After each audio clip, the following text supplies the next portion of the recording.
Thanks, Edwin, and thanks to Spears for the very flattering invitation to speak this morning. And I'm going to take one of the points that Robert made there as my point of departure. He's given me quite a neat lead into what I want to talk about this morning, because he referred several times to false narratives.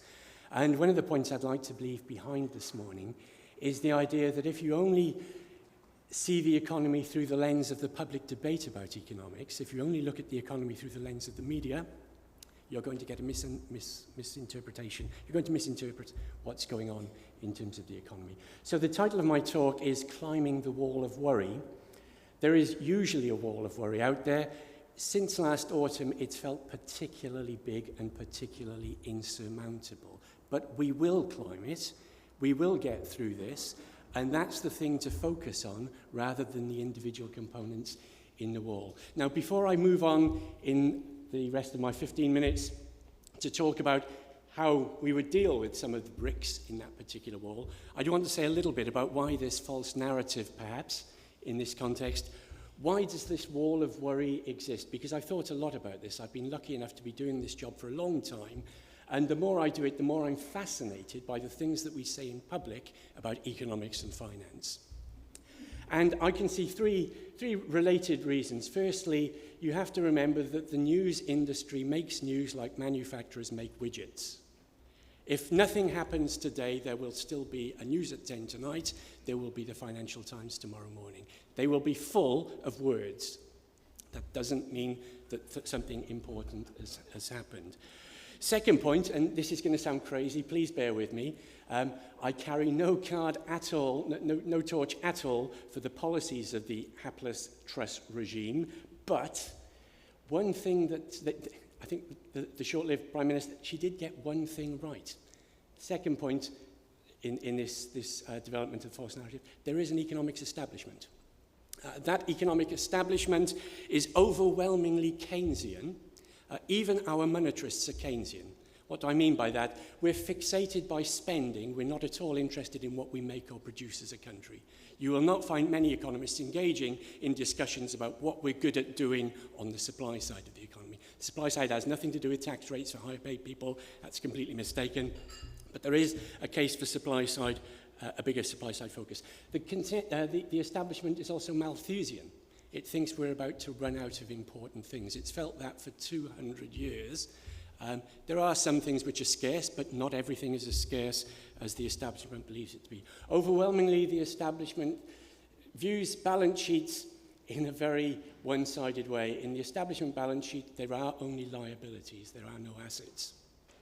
So if you focus on things like debt, and you point out that that debt is getting bigger and bigger and bigger all the time, and you don't consider whose debt it is, who's lent, who owns the assets that correspond to that debt, you may arrive at a mistaken conclusion. It's declinist. It thinks that things are steadily getting worse most of the time. And recently, and I share its views in this at least, it's overwhelmingly Remain. But the difference, I think, is that for me, leaving the EU it's a disappointment. It's something to get around, but for many people in the establishment, it's the end of the world, and it's not the end of the world economically. We do more visible trade business with Europe now than we did when we were in the single market. So that's the second point. Third point, and previously it may have sounded as if I'm suggesting that the media machine and the establishment inflicts these views upon us, but the third part of the false narrative story is us. Because we worry more about losses than gains, because the human experience is very rigidly bounded at one side of the probability distribution, nobody lives forever, we're aware of what can go wrong, and we almost want to be told that the future is particularly precarious and that things have never been especially difficult as they are at the moment. So all those things come together to create the wall of worry. But going back to that establishment view, if you'd invested on the basis of that establishment view, for the last 40 years or so, you'd have been sorely disappointed. The establishment view has been useless.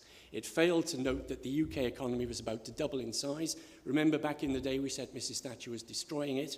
It turns out it went on to double per capita. In the case of China, more people have been taken out of poverty than by any economy in the history of mankind. We've seen terrific investment returns for bonds and equities over most of that period. Inflation is an issue today, but it's not comparable to where we were in the 70s. Interest rates, again, orders of magnitude different. Life expectancy is longer. And in our pockets, we all carry these little devices which have not only a two-way video facility for us to communicate with the rest of the world, should we feel compelled to do so, but these devices also contain more raw computing power than the LSE and Cambridge economics departments together had when I was studying there.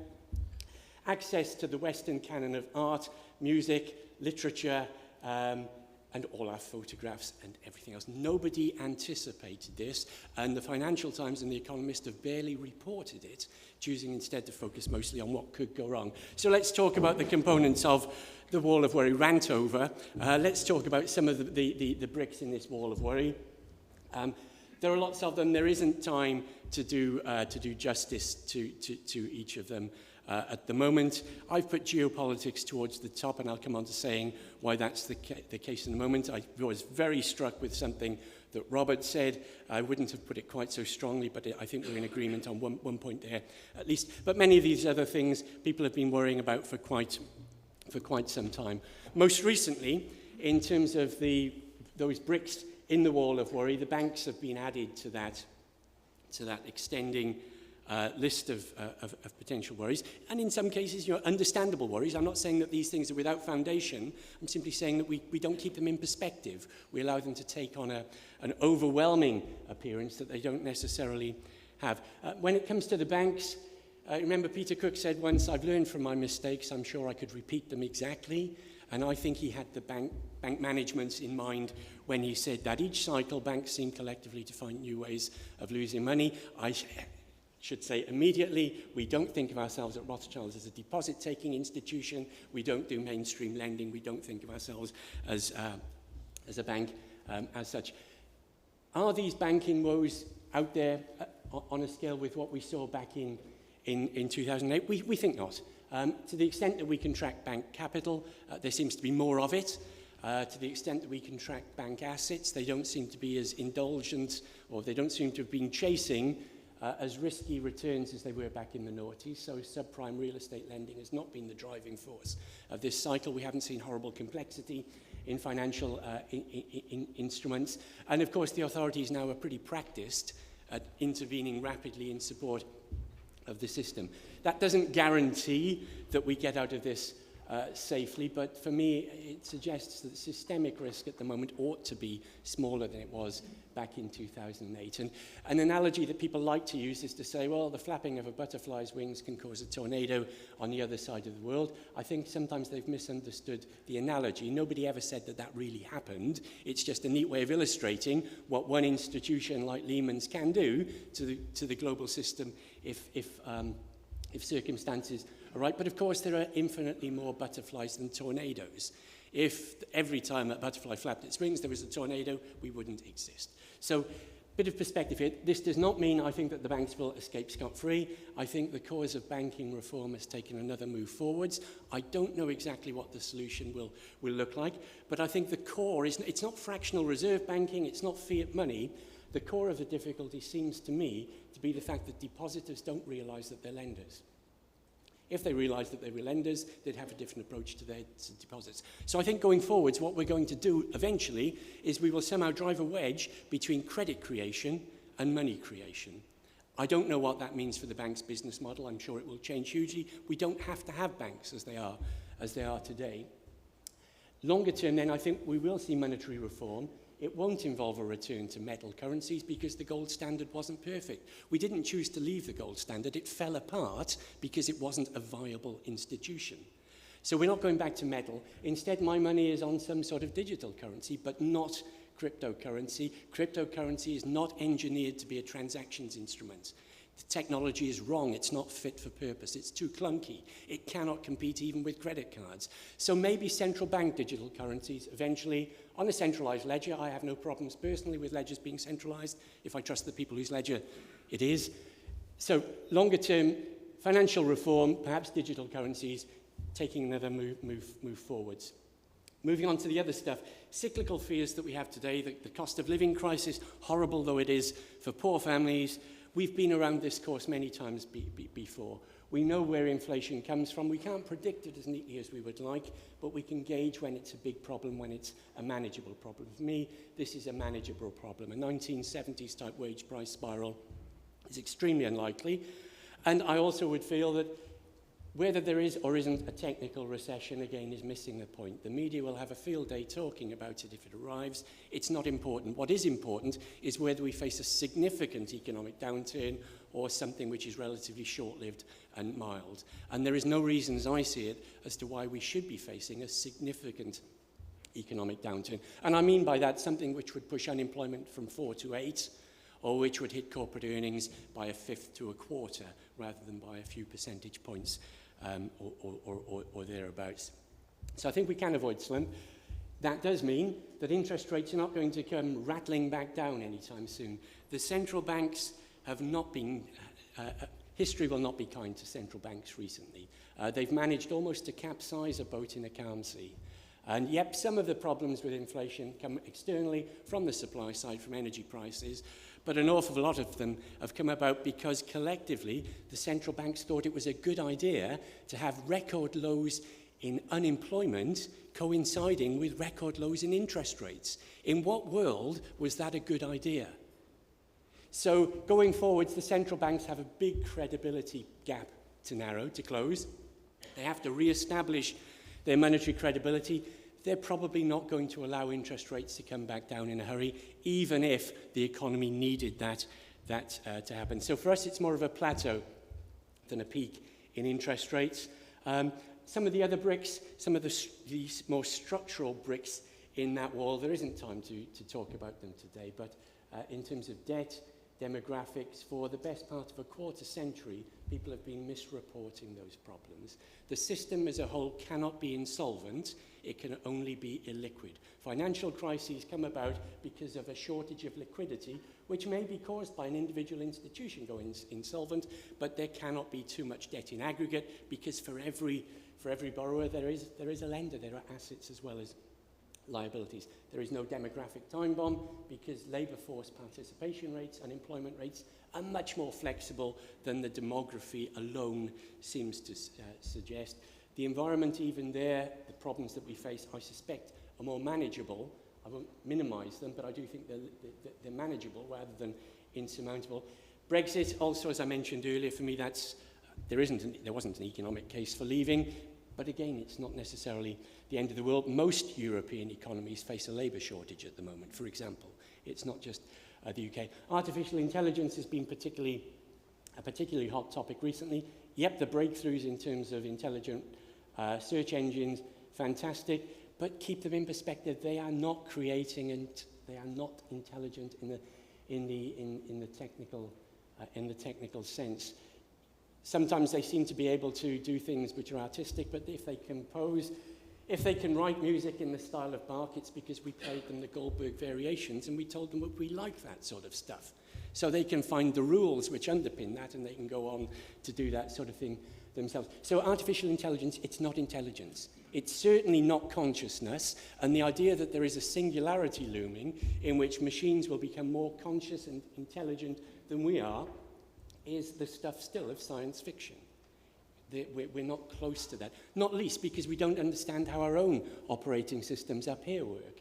We can deal with paradox and self-referential difficulties in logic because when somebody tells us that they're a liar, we immediately sort of switch to a different context, different frame of reference, and we get on with our lives. But computers are not able quite so easily to switch operating systems. They don't deal with paradoxes quite in the same way. And the idea that we will be able to code our own operating system into a machine anytime soon, I think is crazy. So the difficult one for me in all of this is the geopolitical brick in that wall of worry. And For me, it's not Russia and Ukraine, awful though that situation is. It's the situation that Robert touched on. China will never, ever relinquish its claim on Taiwan. Western politicians often don't seem to understand the nature of that claim, but I agree very much with Robert that because the claim will be there indefinitely, into perpetuity, that doesn't mean that it will be actioned imminently. Because I agree very much that difference between China and Russia, to me as a non-expert from the outside, is that China follows its own best interests in the way that Putin's Russia isn't doing. So China is aware of what it needs to do to stay prosperous, and I think that will restrain it from acting there. But that's the most difficult brick in the wall for me. The other things, I think, are much more tractable. So the investment conclusion for us this year so far has been not to sell, but to look for opportunities to buy. And we are still focused on residual interest rate risk and the uncertainties surrounding corporate earnings to some extent. But I still think that the issue is we need to be in long-term growth markets rather than saying the future looks grim, it's insurmountable, we need to be sitting on our hands. So I've rushed through a lot of material there, I know. I've made many assertions. I think we have about 4 minutes available for questions. I'm extremely thick-skinned. You cannot offend me. If I've said something you think is crazy, stupid, do jump in and say. But the floor is now yours for about 4 minutes.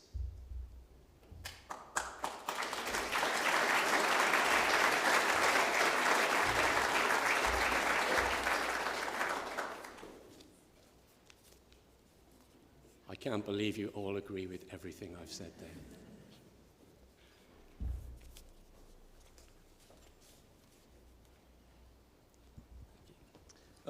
Thanks for a terrific talk, as ever, Kevin. That was very good. Can you just spend a bit more time on the UK economy, which is getting a very bad press internationally because of Brexit and the continued trouble with policy? Any particular views on what's going on here, given your long experience following it? No, that's a great question. We've thought and tried to write a fair bit about that recently. First point, wearing my asset allocation investment hat, most of the portfolios that we manage and construct for people are global in nature rather than oriented towards the UK. And even UK assets are not always influenced by the UK economy in the way that we might think they might be. So the UK stock market, for example, is one of the most international markets, and whether the UK economy is doing well or badly often doesn't matter to the big companies in the major market indices for the UK. So a little bit of a caveat there, but cutting to the chase, that mood of near mass hysteria that I mentioned back in the autumn, people have been writing and saying things about the UK economy which are hugely overstating the case. I did have some charts that, if there'd been time, I would have run through, but one of those charts shows the gap between GDP in the UK and GDP in the Eurozone since the pandemic.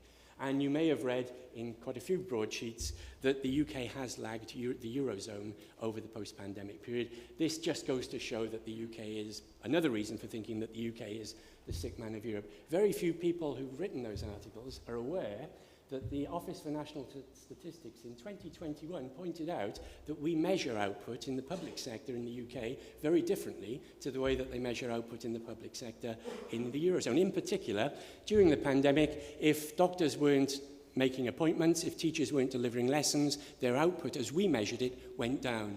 In Germany and France, because they were still paid, their output didn't go down. And some of that is still making itself felt in the data. And in the Treasury's budget document this March, there was a chart pointing out that all of the discrepancy between UK and Eurozone growth in the recent years can be attributed to that measurement error.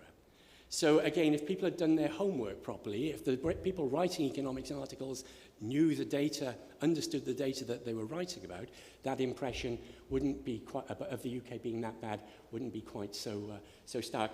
We wrote recently a lengthy report, by our standards, where we looked at a couple of dozen economic indicators under the headings of prosperity, fairness, sustainability, and we found that the UK ranked an unremarkable middle of the table, not bottom, and of the big developed countries, Italy and France were often below us on some of those those metrics. Now, middle of the table may not sound like much, but as a Cardiff City supporter, I dream of being middle of the table. So, yep, the UK's appearance, the UK's prospects as they appear in that public economic debate, it's not as grim as it would seem. Unemployment here is lower than it has been since I was at school. That's a long, long time ago. That's got to be worth something.